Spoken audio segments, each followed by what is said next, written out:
Hello, I'm Dale Matthews, and you're not. This is Inside News, and here's Mike Jones. Good evening, Dale. Yes, my wife gave me some chocolate covered tobacco here a couple of days ago. Right. Well, now even strawberry juice can be redefined as tobacco.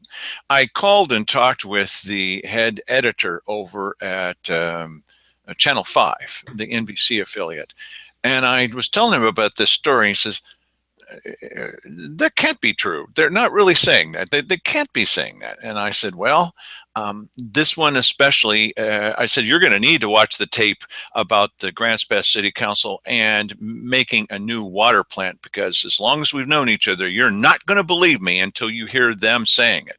I said, but in this case, it's pretty clear. Here is the excerpt from the new ordinance. And here's what it says. The Municipal Code Amendment should also include a definition of tobacco. We need a definition? Right. Tobacco product also includes any product intended to be used in an electronic smoking or vapor producing device. Any product is now tobacco. Mike, for those who are fairly new to this story, and there are some people, do you want to kind of fill us in about what in the world is going on here? Vaping, city council, keeping us safe, redefining the language. It's interesting because Dale posted a standalone video about this here a couple days ago, and one of our regular viewers posted that on Josephine County Politics, and along with, well, does this mean that the little Vicks Vapo tabs or whatever are now going to be, because there's apparently some apparatus that you put these tablets in, and it causes the Vicks Vapo vapor or whatever. Now, could that be, by this definition, it certainly could be tobacco. And then let's look at that. Let's look at the definition again. Okay, That would be a vapor producing device. And what does it say? Yes. Tobacco product also includes tobacco. Is any product intended to be used in a vapor producing device, an electronic smoking device? Yes. Right. And then somebody else chimed in with, I know, or, I guess his kid uses a nebulizer, which is, an asthma treatment thing that creates vapor. And that's, it's certain drugs are mixed together in this solution and then vaporized so that the, person can inhale them and treat their asthma. Well, technically, by that definition, that is now tobacco. And then also, the ingredients inside, inhalers, that too is tobacco, because it creates vapor. Yeah, it produces vapor. So anything that, and listen, there's probably a very, very long list. If you just Google vapor producing devices, I'm sure there are thousands of different variations on that theme, all of which, the ingredient that becomes vaporized is now tobacco, according to this definition. I'm going to say it again. What they're doing with this municipal code amendment is they said, we need to define what is tobacco. We're going to go in just a moment about why they need to do that. Why the word tobacco? And tobacco will now be any product, anything intended to be used in a vapor producing device, electronic smoking device. But the idea is they're trying to keep us safe from ourselves. But the other idea, think about this for a second. Why that? Because there are state grants to fight tobacco. Oh, yes.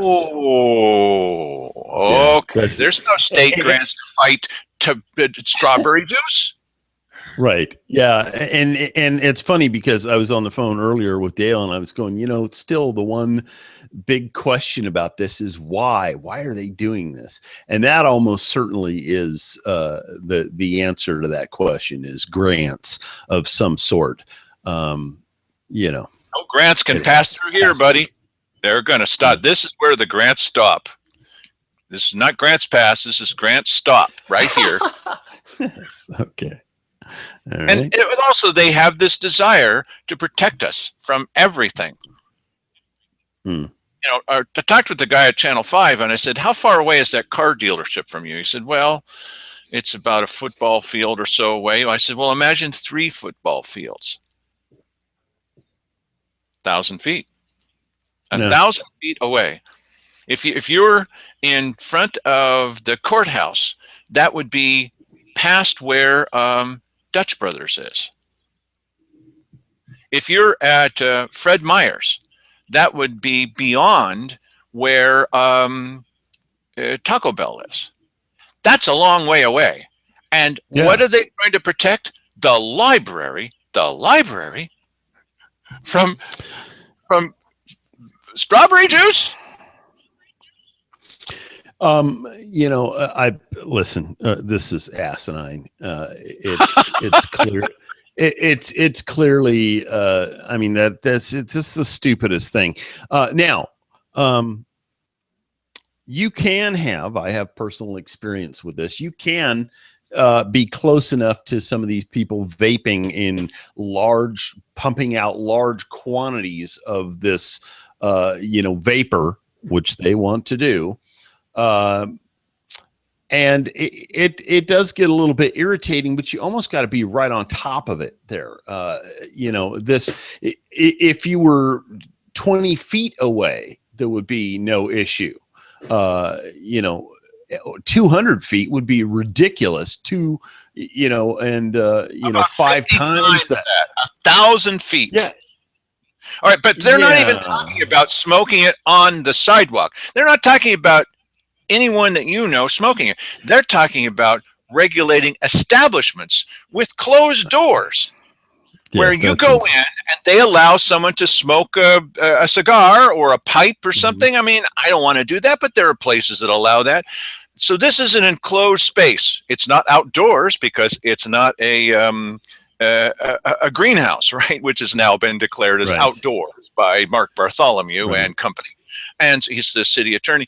These are establishments. They want to keep the establishment far enough away from, according to this guy, Ken Hannum, not Daryl Hannah, Ken Hannum, they would like to keep it away from churches. Churches? What? Okay. Let's keep it 1,000 feet away from a church. It's just stupid. Let's say for an instance that we believed that they actually mean that they want to protect us, from this scourge of vapor. This is just ridiculous. And why? When did it become these people's job to do that? And you realize, don't you see the tentacle coming in under the tent wall? Don't you see this? It's going to be more and more and more and more and more. And pretty soon, if you're doing the wrong thing, you're going to get swatted. They're going to tackle you with guns to your head and say, you were vaping and you were within 500 feet of a school. Listen. Well, I'm not sure about the guns part, but I agree with you. This is ridiculous. Listen, it's happened in more innocuous situations than that. So let's just understand that every time that you invite government a little bit more into your life, you asked for it. Okay.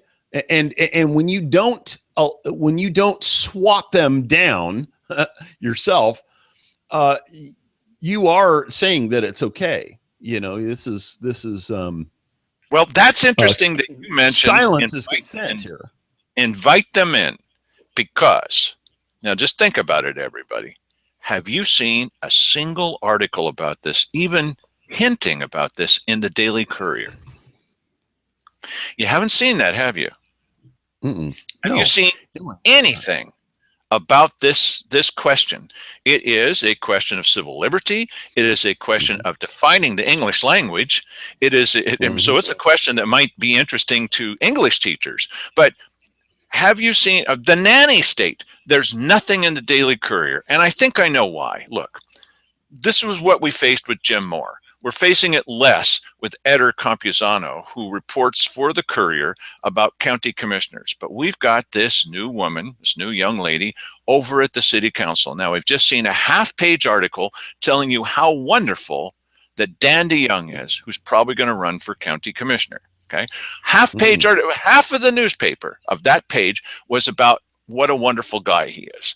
But we're not going to see and have not seen a single article about this challenge to civil liberties, this challenge to logic. It's not in there. And why would that not be in there? You think about it. You're a brand new reporter. You come into some little town, and the editor hates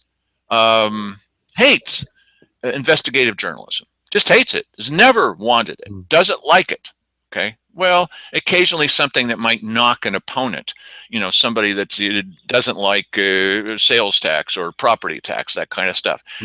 And how many articles are you going to do that are really looking in depth at things, keeping the fact that your editor doesn't like that? And the editor would be Kevin Whittison. See, I name names. And so Jules Rogers, naming names, she was going to write happy, jolly articles about the city council. Why? Because if she doesn't write happy articles about them, they're going to cut off access to them. And then she's stuck with the same kind of reporting we need to do. You're just watching them and you're going, wait a minute, that doesn't make any sense. This doesn't make any sense, but you think they're going to talk with us? What's happened with Wally Hicks? He doesn't talk to us anymore. What's happened with the sheriff? He won't talk to us anymore because it was a pretty happy relationship. We were laughing and joking with both of these guys. But once we played the tape of what they were saying when we asked the sheriff, well, wouldn't it be better for your credibility if you did X, Y, and Z? And he just laughed. Well, that laugh that he had didn't go over very well with some people. And when we said to the county commissioners, to Wally Hicks, well, what about this? And he said, well, the charter really doesn't give you any kind of protection at all. I don't think they liked that. He was being truthful from his point of view, but that's not singing with the choir. Yeah, but you know what? I think, the editorial staff of the Courier is in ideological alignment with those who are inside government. That's number one. The access issue, the other thing that you mentioned, that's almost certainly an issue and a reason why they're not going to counter what the talking points are downtown. They'd be stuck like us, being outside the loop and not being able to talk to anybody, and you can't have that. But this ties in with last night's show. Last night's show was really such a good show. If you haven't seen that, go back and look at it. It really is almost a zero of Dale and I, and 100% or 98% anyway of Rob Pell. But he's laying out just exactly what was going on, and you can get sort of an idea in your mind's eye of the atmosphere in the city. Amazing that we would put up with that, and amazing once we knew that this is what was going on, that we wouldn't support the people who were trying to go in there and reform it. Do you realize there is millions of dollars being wasted to fund things that we know we don't want? And probably when they were in there, they only discovered scratching the surface of what was there to be dealt with. And had they been able to stay there, they could have gotten deeper and deeper and deeper into that, saving all of us money, saving time and resources, things of that nature, and ultimately costing the citizens less for at least the same or perhaps a better quality of life being delivered.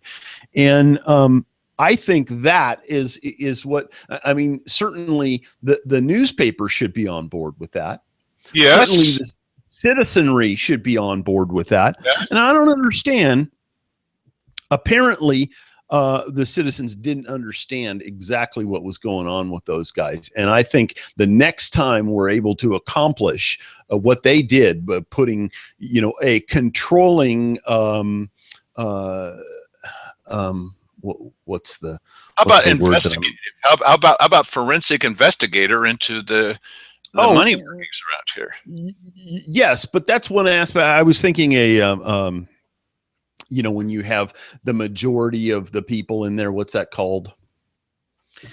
The American Way outside of Josephine County? No. You talk about it all the time in when you're talking about public meeting law. When you have 2 of the 3 commissioners, that is a quorum. Okay. Quorum. So they had a controlling quorum of the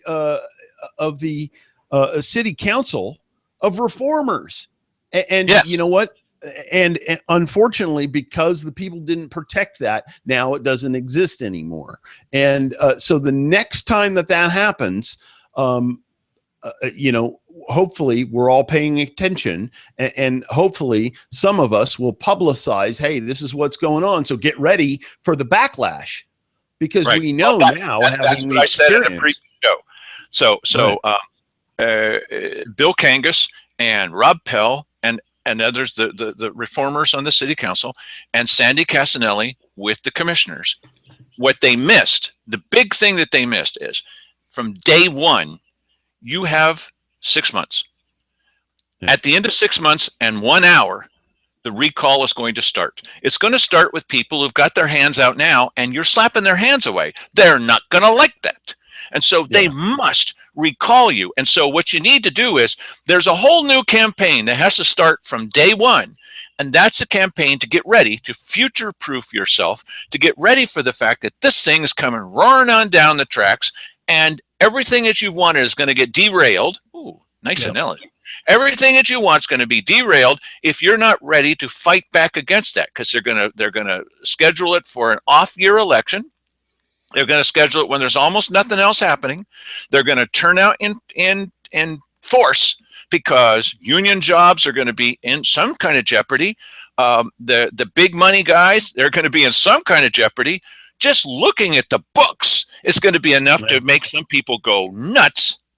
And if your life's not in danger, your job definitely will be, because they cannot stand. Well, you heard Cheryl Walker saying, hey, well, 3453 is a good deal now, because those draconian, what were the draconian things? The state was going to investigate the books. Well, they can't have that. So that was so now that that's gone. Yeah. Happy days. Yeah, but the state wouldn't have. Anyway, I don't believe that there was any great threat from that. Yeah, right. Just the idea. What good people would do is they take all of the records and they put them out there for citizens to see and look for. Oh, why can't we have this kind of budget? Oh, well, you wouldn't understand it. We've heard them say that. You wouldn't understand. Well, we put it out there. Oh, no. 6 months and 1 hour. It's going to be all over, or at least they're going to try to make sure that it is. Right. So let's examine what we're talking about here, because there is a group of people down there, a horde of banditos they're embezzling from us. They've literally stolen from us. They've literally stolen. Now, I'm not. Hey, whoa! Stolen equipment. Go ahead. Okay. No, I'm done. No, please. Sorry, I was adding on to what you were saying. I agree with you. Yeah, please don't add on so quickly. Oh, okay. No, essentially, you've got a bunch of people that are stealing from us. Okay, we can have, we don't need as many people, because as Rob explained to us last night there, all of these people want a greater fiefdom.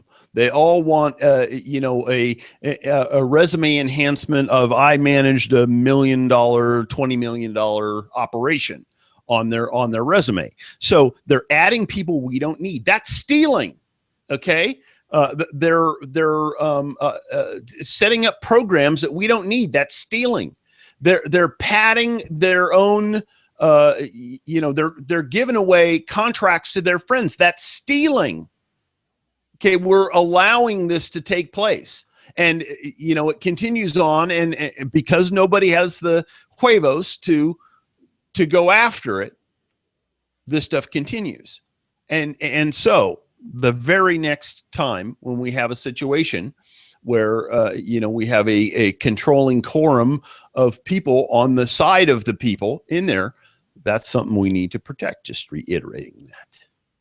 When we sat down with Wally Hicks, one of the many things I pointed out to him is that there's some television equipment, we know something about that was literally stolen, and we cannot find it. What happened to it? It had tags on it that said Josephine County. Where did it go? And we asked the chief financial officer. I don't know. But she was in charge of taking it out of where it was and putting it away. She doesn't know where it is. I asked the new finance director. Gee, I don't know. We asked Wally Hicks. He said, that's serious. Wally made the mistake of telling us that that's serious because it had property tags on it. So I asked the sheriff. Sheriff, nobody's doing anything about it. So he asked the county commissioners, and they said, And so he said to us, stolen equipment, literally stolen, things that are missing. Who made off with that equipment? I think I know why. They don't want to have us to have access, not just Mike and I, anybody to have access to that. What happened to that stolen equipment? It's thousands and thousands and thousands of dollars. It's gone. Mm-hmm. It'll never show up. Yeah, they probably hooked a friend up with something like that, or they allowed somebody who has the special privilege to take that and liquidate it on eBay or something like that. But what's the mistake that Wally Hicks made? I mean, who knows? We're speculating. He confirmed that this is serious. County legal counsel confirmed it's serious. You can't side with the people if you want to get along with the courthouse.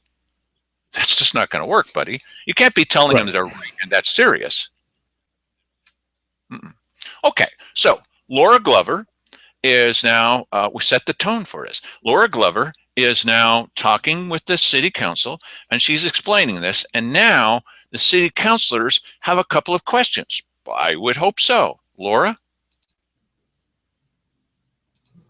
Your call to action. Under cost implication, we don't anticipate that there be any cost implications doing either amendment through the municipal code, adding the tobacco definitions under there, or to the development code on the proposed expansion of the residential buffer amendment.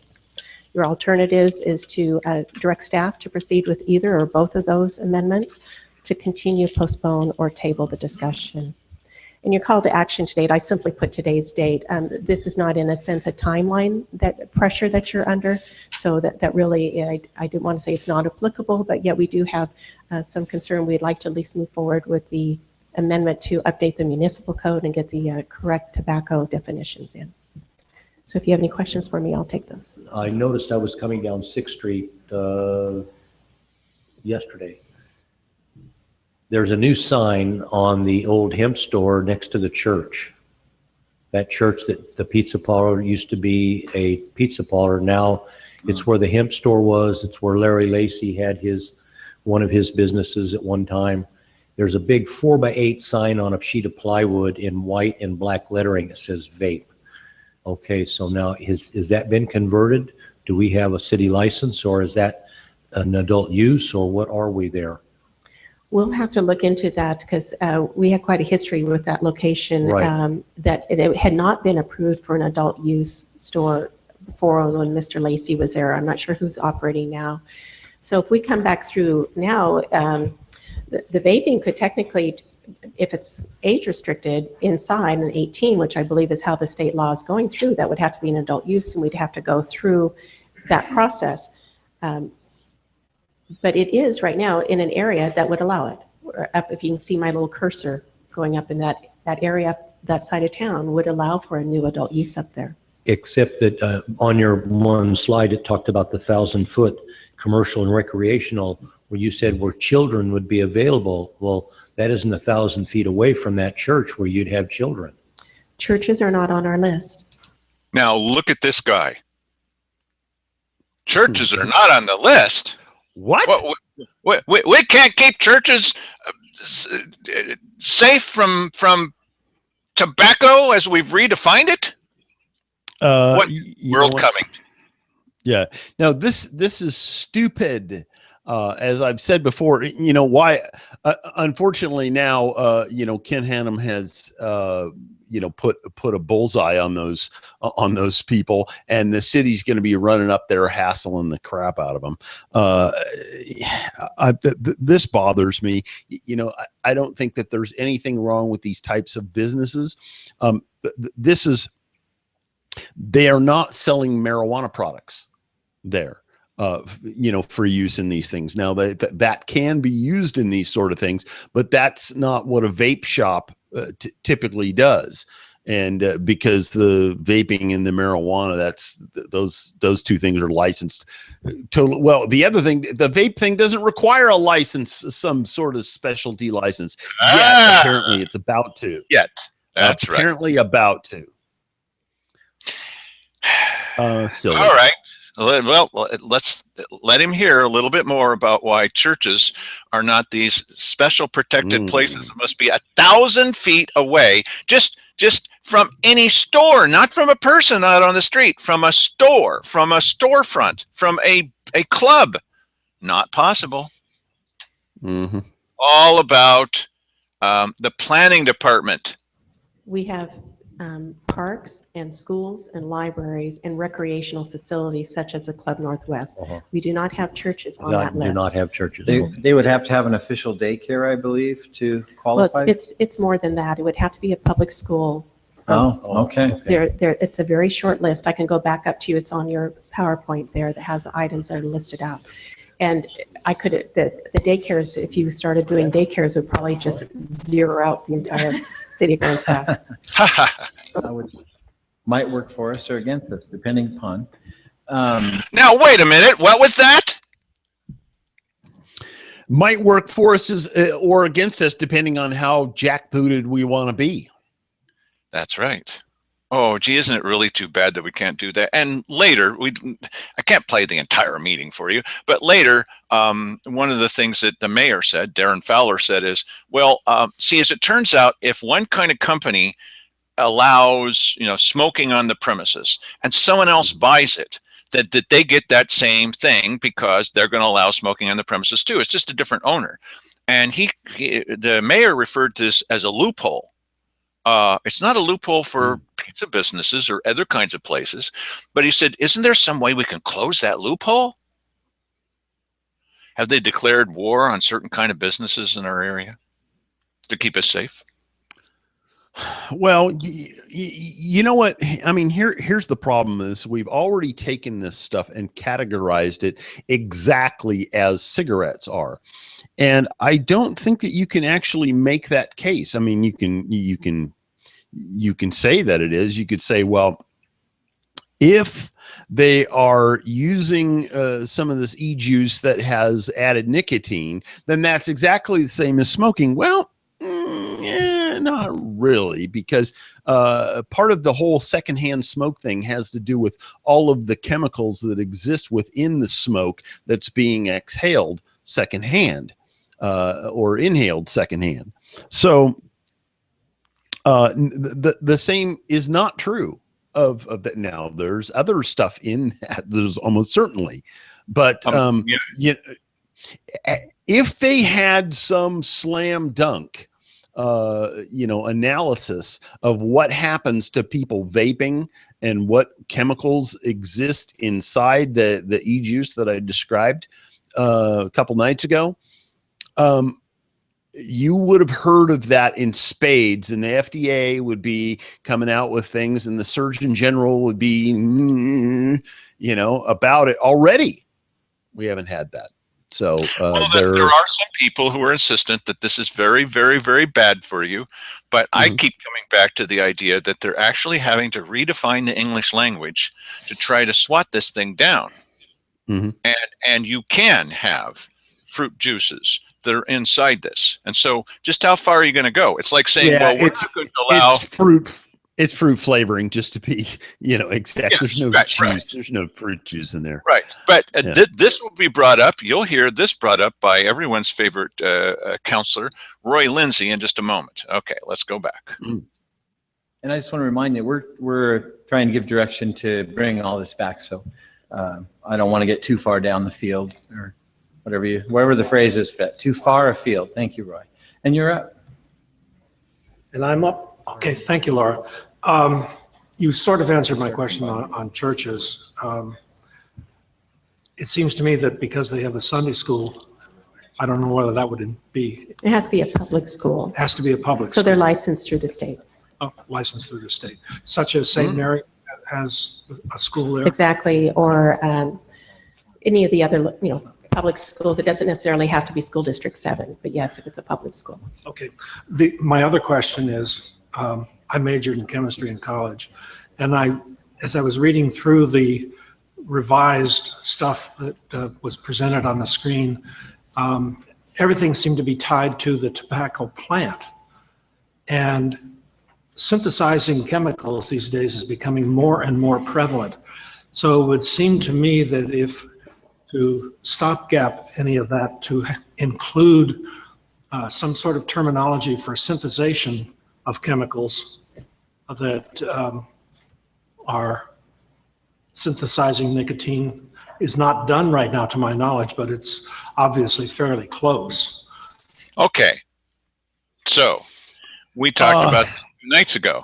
They have stuff that you can put on steak to make it taste more steaky.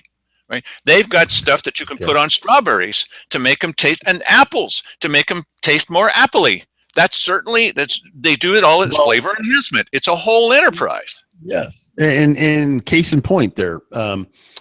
If you ever order, and listen, I highly recommend it. I think it's fantastic. Sherry's Berries. There are these mail order decorated strawberries. We've had them before, and they come to you in a insulated case and everything to, because they have to be protected from temperature. And you bite into these things. Not only are they works of art when you pull them out of there, but when you bite into these things, they're the juiciest strawberries ever. And I thought to myself, how could that be? I've never tasted strawberries like this. They inject them with flavor enhancement into the strawberry itself. Okay. So yeah, he's right about that. But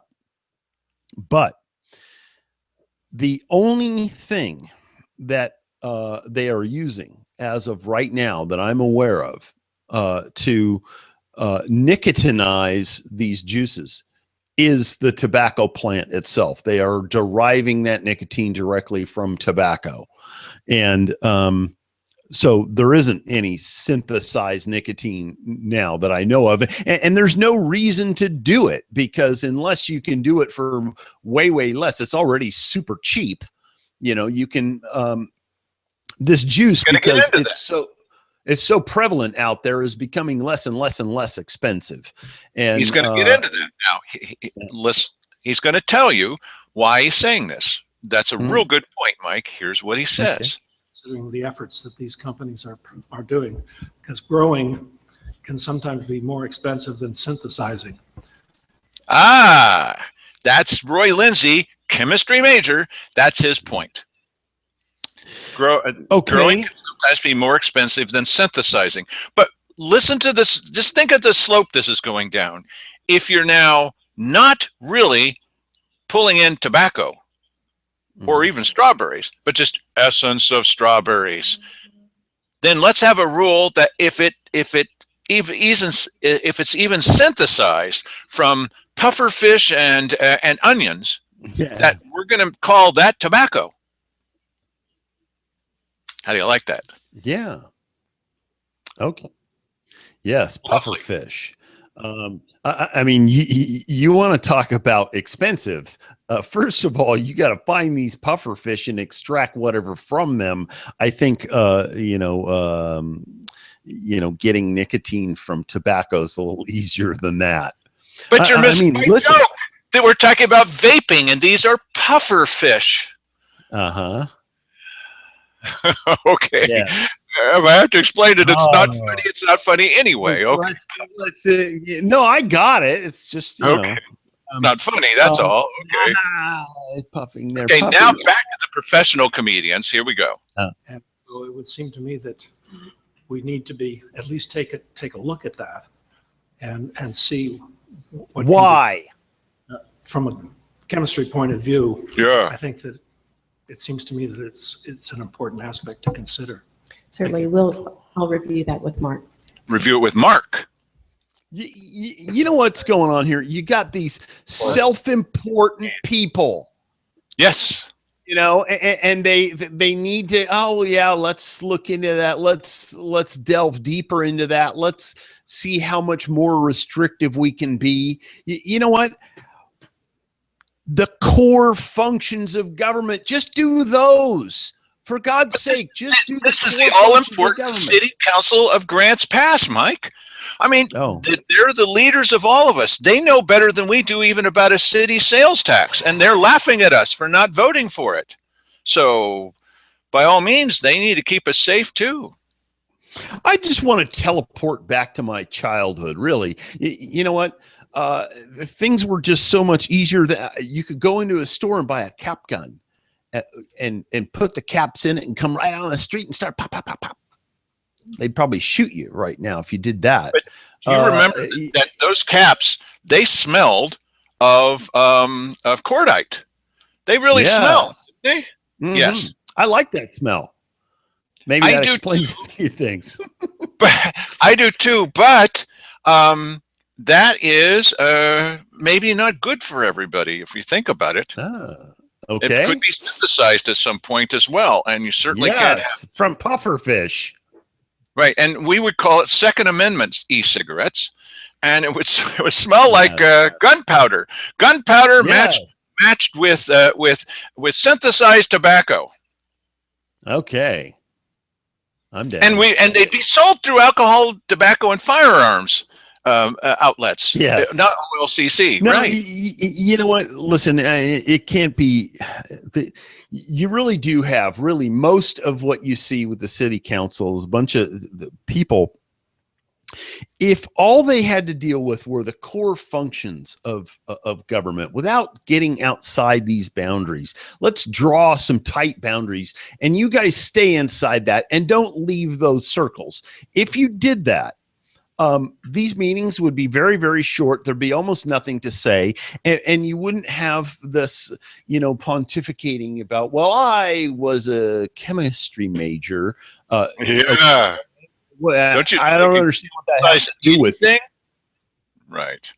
I haven't seen him, show special knowledge about this yet outside of, chemistry. And at some point they may be synthesizing that. We should look into that so we can be further restrictive and stop everybody from killing themselves before they do it.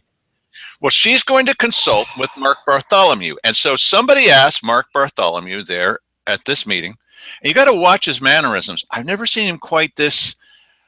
I don't know. He has a very strange air about him at this meeting. We've seen this same kind of thing with Simon Hare before. Okay. Mm-hmm. So just saying. Okay. So they ask him, well, can we really, really redefine the English language to say that all kinds of things, because they can be vaporized, are now tobacco? Here's what Mark Bartholomew, city attorney, had to say. I was ready to answer. Yeah. Well, Mark? I think you can, and the reason for that is really just because, of course I do, otherwise I wouldn't tell the council that they could do it.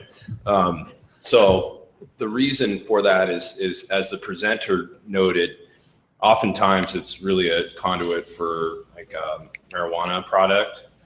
I mean, you're not putting, so it's either going to be a nicotine product or a drug generally. So that's why the more expansive definition. That's why this whole thing. The intent of what council would probably want to regulate as far as that.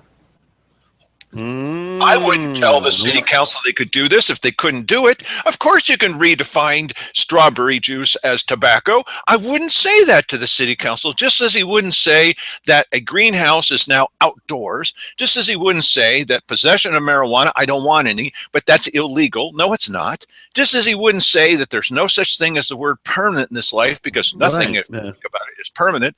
This guy's a disaster. And he's getting the city in trouble. And those things had to reverse himself on. Well, not with the judge standing behind it, because the judge agreed there is no such thing as permanent. Mr. Matthews, what's the matter with you? Really? Well, I think this wanting to make a connection to drug delivery is very, very important in this, that they want to restrict that somehow or have some ability to tax it or something like that, because there is going to be a joining together of the marijuana industry and the vaping industry. You mean there's going to be a joint venture? Yes, a joint venture. That's correct. It actually won't be a joint venture. The marijuana people can just buy the same stuff that the vape people have been and create their own juices, that even flavored ones that contain varying levels of THC, just as they produce these juices with varying levels or no level of nicotine in them. And I think that's the direction that they're really going here. But just think about it now. There's some kind of store that allows you to come in and smoke a cigar. I don't really mind the smell of, as long as it's a good cigar. I don't want any. Or they allow you to smoke a pipe. That used to be possible all over the place. I mean, even the news was brought to you by tobacco companies, 15-minute news back in the old days. Sorry for those who remember that. But the point is that these are these are clubs, these are places, these are bars that allow that. But you've got to keep those away from. They're not going to let children in the door, but you better keep them 1,000 feet away, because children can't toddle over there 1,000 feet. And so even the library must not be anywhere close to that. And when we showed you the map, it was like all of Grants Pass. Yes, must keep you safe. Well, I think there's probably already some rules as it relates to these vape shops and selling to minors. I don't think that they do it, and there may even be law already that has to do with that. So I don't know that really is going to be an issue. This is an interesting thing, and I'll bet you there'll be a couple of more shoes dropping on this before. Oh, maybe even a challenge to this, right? They're overreaching. They're trying to make tougher laws here in Josephine, just in the city. They're trying to make tougher laws in Grants Pass than there are the rest of the state. Why? Why are they doing that? Want to review 2 reasons why, Mike, and then we'll say goodnight. First reason. First, you're asking me. I was, yes. Well, just generally control. They want to have a greater control, greater, scope of influence. Taxation, certainly, that's a hiding in the wings there somewhere. They want, some means of taxing this. The grants situation, we talked about that. You got anything else? I think. Yeah, well, it's moral. It's like a sin tax. It's moral. Okay. It's funny that syntax plus, language. So sorry. Anyway, yeah, I think they're going to get more money from the state and from the federal government to control tobacco. And now look, we're drowning in tobacco here. Everything is tobacco, including this guy. He's tobacco. Lovely. This monitor keeps bouncing. I got to do something about that.